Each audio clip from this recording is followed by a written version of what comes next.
...2021. 21 especialistas convidados para trazer reflexões a respeito da retomada do crescimento econômico do Estado do Rio de Janeiro no pós-pandemia. Quem está comigo hoje aqui é o João Gomes, economista-chefe do Instituto FEComércio de Análise e Pesquisas. João, quais os desafios que a pandemia trouxe para o setor de comércio e serviços? Bom, primeiro, muito obrigado pela oportunidade, né, de falar um pouco daqui do nosso trabalho lá no Instituto FEComércio, né? É recente, né? A gente já fez um ano aí, já entrando nessa pandemia, né? Em fevereiro desse ano a gente fez um ano, então a gente, logo depois, com o presente de aniversário, a gente pegou todo esse processo aí, nessa necessidade de fornecer dados, né? Ali praticamente online, né? Com pesquisas semanais, né? Então a gente foi e assim uma resposta muito interessante, né? Tanto por parte do empresário quanto por parte do consumidor, né? Entre estudos e pesquisas no ano foram 165 estudos, né? E pesquisas, né? Uma interação com milhares de empresários, com milhares de potenciais consumidores fluminenses, né? Então, cada amostra a gente tinha ali, chegou a bater um pico de 800, né? Mas aí a gente pode botar entre consumidores e empresários foram de 10 a 15 mil ouvidos ao longo do ano inteiro. Então, foi um volume de trabalho bastante significativo e dá suporte para a gente falar algumas coisas, né? Um ponto interessante, né, da pandemia, né, que quando olha assim à primeira vista ele fica um pouco aparentemente distorcido, foi a queda da informalidade, né? Então a gente teve ali no terceiro trimestre uma queda de informalidade. Agora, o que representa isso, né? Você teve as pessoas deixando de circular, né? Você teve o isolamento, né? Você teve fechamentos, né?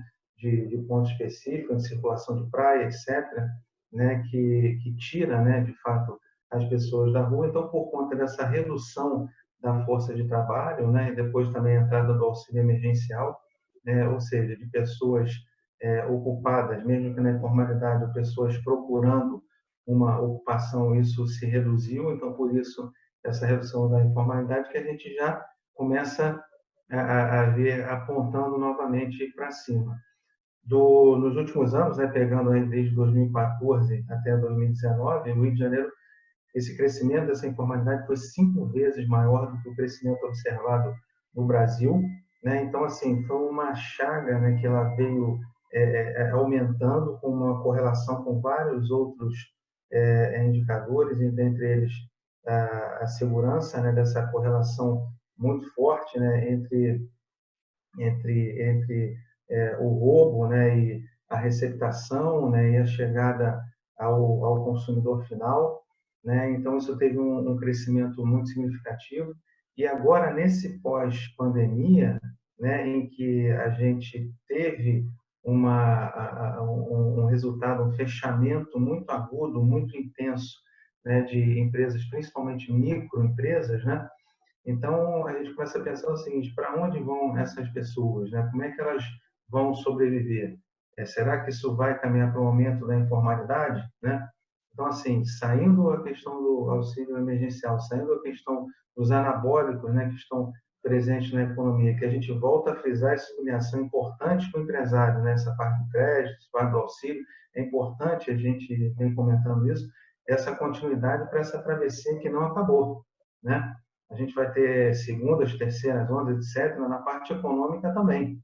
Então, vem um aspecto econômico muito importante agora para 2021, que são necessários vários exercícios, né, para que esses empresários não fiquem à deriva, não alavanquem essa informalidade, não façam com que ela acelere, né, retome muito rapidamente aquele patamar que já era elevado, já vinha em processo de desaceleração nos últimos anos, por conta que nós sabemos muito bem dessa tempestade mais que perfeita, que foi toda essa crise de 15, 16, 17, 18, pelo qual passou o Rio de Janeiro. Então, esse suspiro agora, né, que aconteceu nesse momento, vinha uma melhora ali no início de 2020, né, mas não homogênea, né?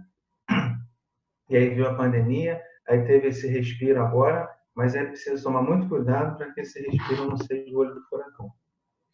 Uma das questões que a pandemia trouxe foi a forçar a digitalização de vários serviços. E no setor de comércio e serviços, foi um ponto que vocês também trouxeram nas reflexões, nas chamadas que a gente fez pelo Fórum de Desenvolvimento.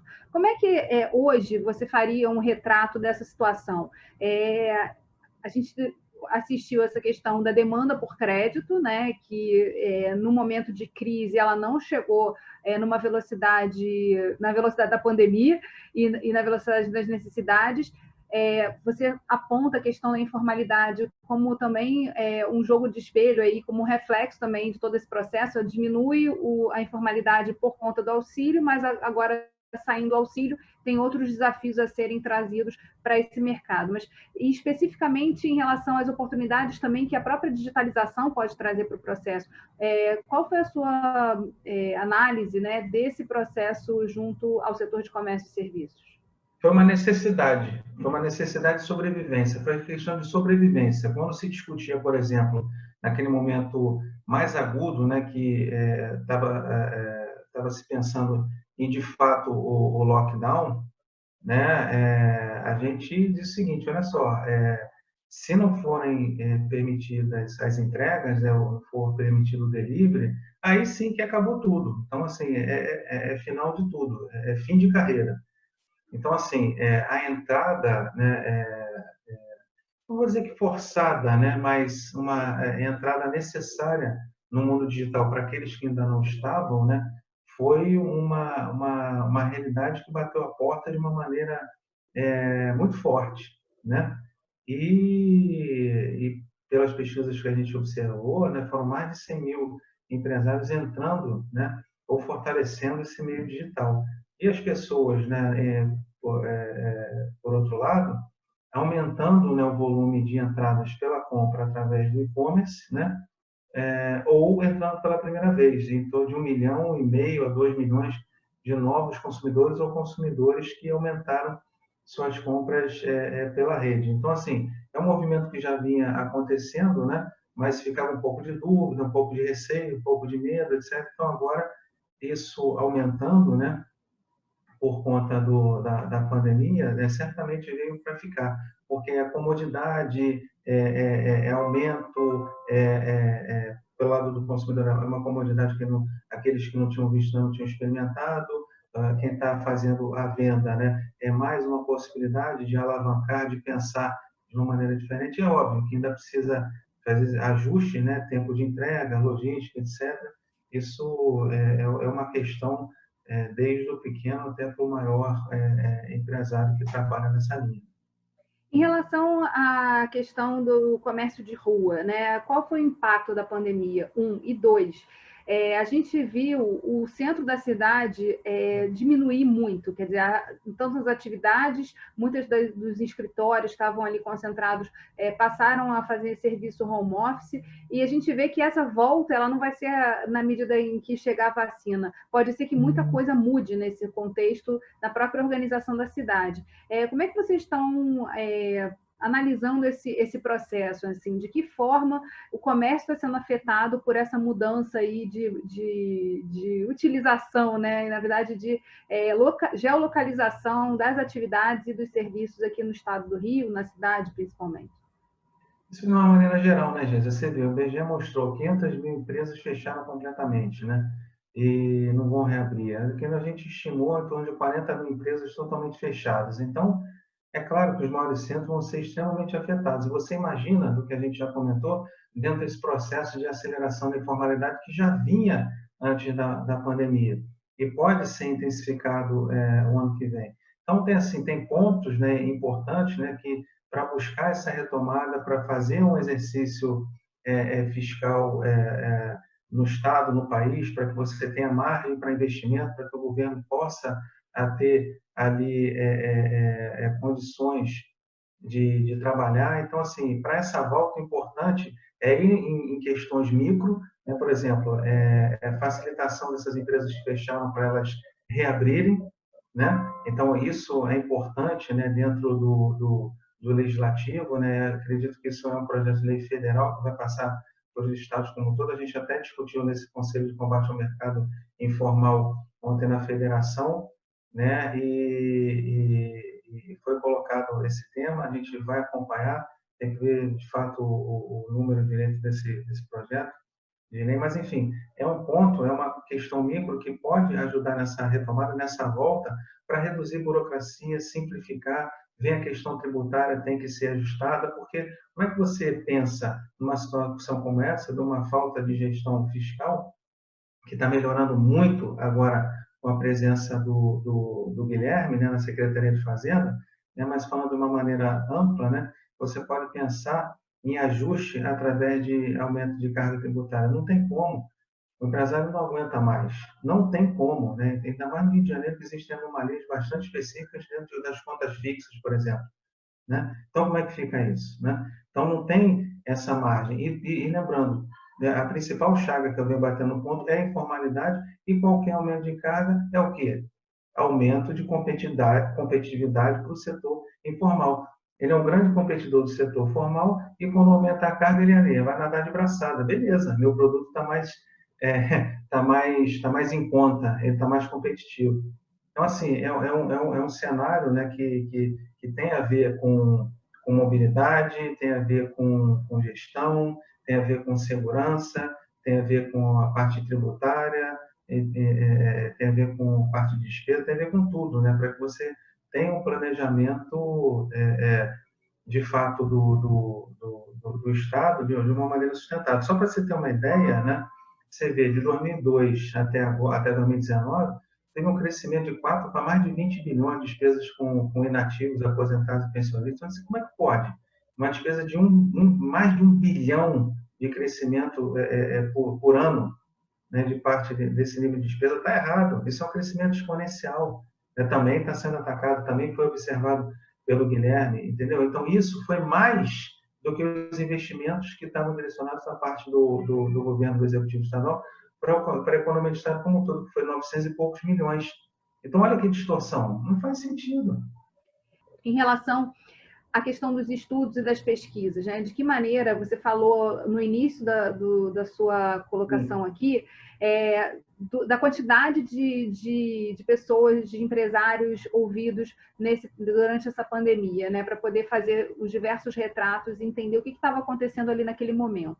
Como é que vem sendo o trabalho de vocês? Você também falou que o IFEC é um instituto novo, renovado, né? Trazido novamente com força nos últimos 2 anos, para poder justamente prestar essa informação e ajudar na tomada de decisão. Como é que vocês estão pensando aí planejamento para 2021 e de que maneira o próprio trabalho que vocês fazem pode ajudar também a pautar políticas públicas e trazer também informação para a tomada de decisão? Hoje a pergunta foi excelente. Eu estou vendo aqui, ó, os números corretos, né? O pessoal lá do IFEC mandou, né? Ó, nosso relacionamento atingiu a marca de 10.584 empresários, 11.689 consumidores no estado do Rio de Janeiro. Com empresário foram 17 temas discutidos, com 26 campos. Já com consumidores, o número foi de 16 e 23. Então, você vê, é um volume bastante significativo, né, entre estudos e pesquisas programadas para 2020. E com a pandemia, né, a gente teve uma feliz surpresa, né, do aumento de adesão e de engajamento, principalmente no momento de isolamento. Aí você vai falar assim, mas estava todo mundo com o celular na mão, não sei o quê, respondeu, tudo bem. Mas foi no momento em que houve uma necessidade, né, o empresário viu no IFEC uma voz, né, viu na FEComércio Rio de Janeiro, viu no Sistema FEComércio Rio de Janeiro uma voz, né, e aí isso todos os créditos ao nosso presidente Queiroz por ter dado essa possibilidade de ter vislumbrado essa necessidade de retomada, e como você, eu não lembro agora o termo que você usou, não foi reformulação, não, mas essa reorganização, né, desse ressurgir do IFEC. Você foi muito feliz no termo que você usou. Assim, para 2021, exatamente aprofundar nesse entendimento, né, tanto de uma ótica sistêmica, né, dentro de SESC, SENAC, FEComércio, né? A necessidade da sociedade, a necessidade do comerciário, a necessidade do aluno, do egresso, né? Da empregabilidade, do lazer, da cultura, né? Da assistência odontológica, da assistência alimentar, né? Da ação social colaborativa, né? Doações, né? Necessidades do empresário, essa questão da voz, né? Junto ao Poder Executivo do Estado, ao Legislativo do Estado, né? E tentar, através disso, através dessa conversa, né? Canalizar e buscar, não orientar, mas mostrar como a gente fez, né? Em março, né? Logo no final de março, como a gente gritou, dizendo que ia faltar crédito, iam morrer muitas microempresas e micro, é importante isso. As pequenas e médias, eu sempre sublinhava, eu estava numa audiência que foi muito boa na LERJ, também tive a oportunidade de falar com deputados também fazendo coro nessa visão de lembrar dos micro. Então, você tem os pequenos, sim, importante, necessidade, mas os micro também tem que ser lembrado, porque são de fato os menores, 0 a 9 vínculos empregatícios, muitas vezes ele mais um, né? Então, assim, micro e pequenos empresários. Então, a gente, com muitas instituições financeiras, dizendo, não, para micro a gente tem aqui um produto, tal, aqui na nossa prateleira. Não era assim. Não era assim. Não tinha nada de prateleira que pudesse atender um momento daquele que não era de prateleira, né? Que ninguém dessa geração viveu, né?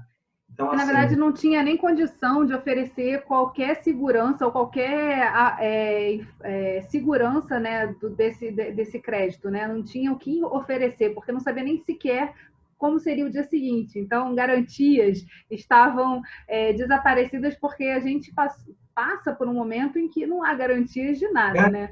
Garantia. Se já não tem a garantia no período normal, como é que vai ter a garantia no período totalmente anormal? Então, foi aí que entrou, 100 dias depois, né?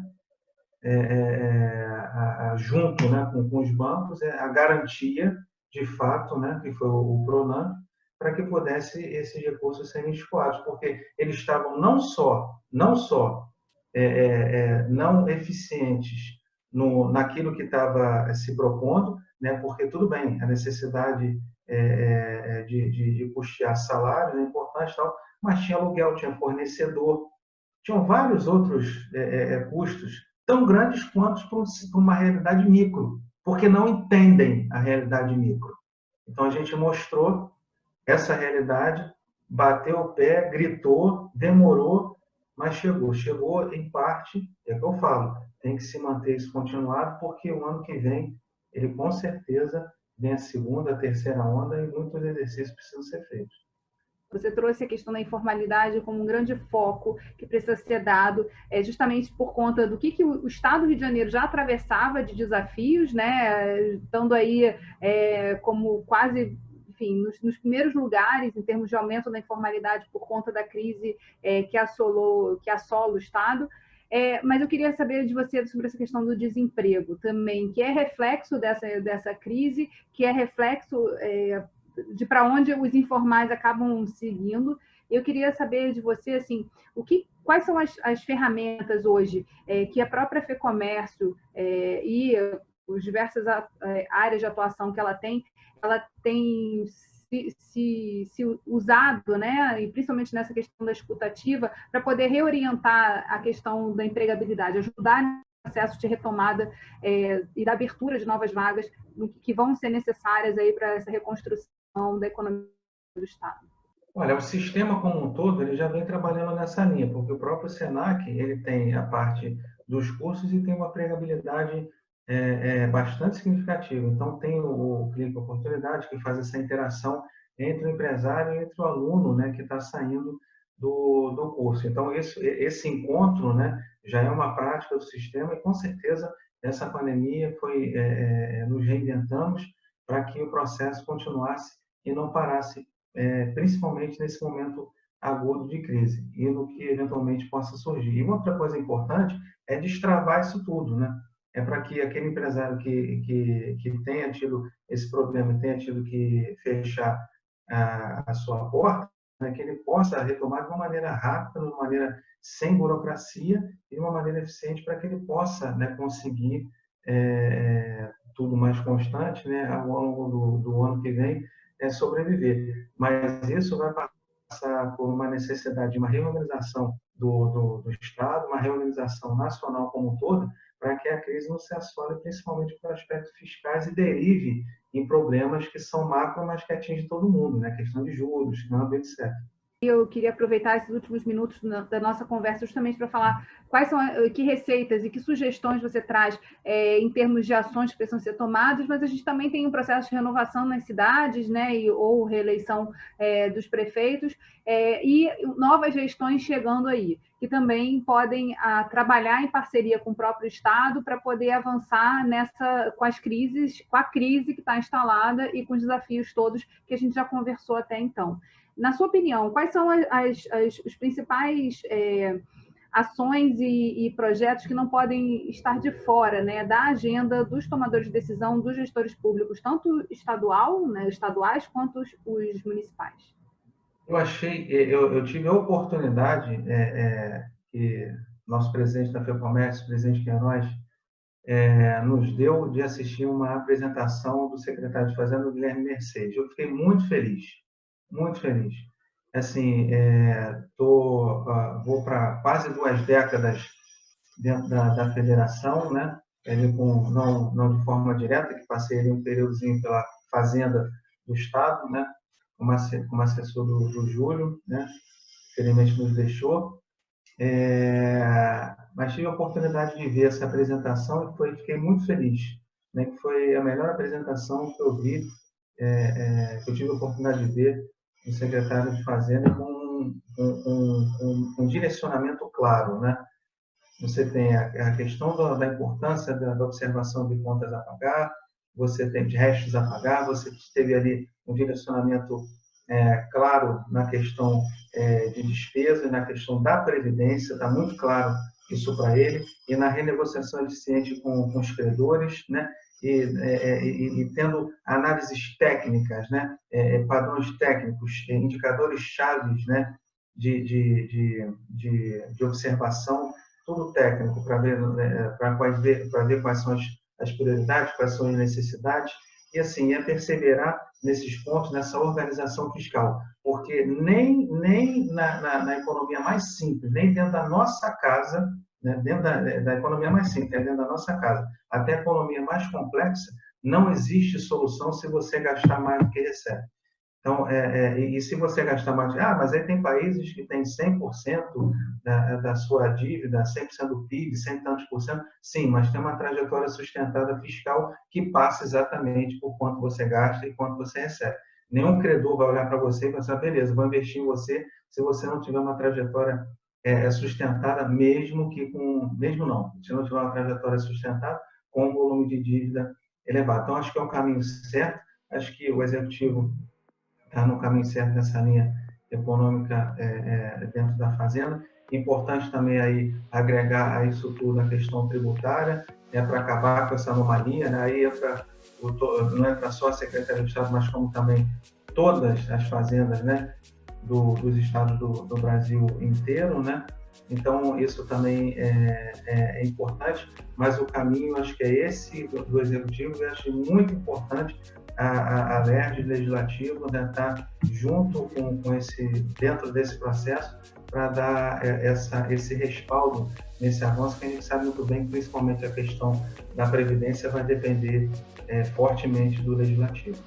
Muito obrigada, João, por trazer mais reflexões e ajudar a botar mais um tijolinho aí no que a gente precisa construir de futuro para o estado do Rio de Janeiro.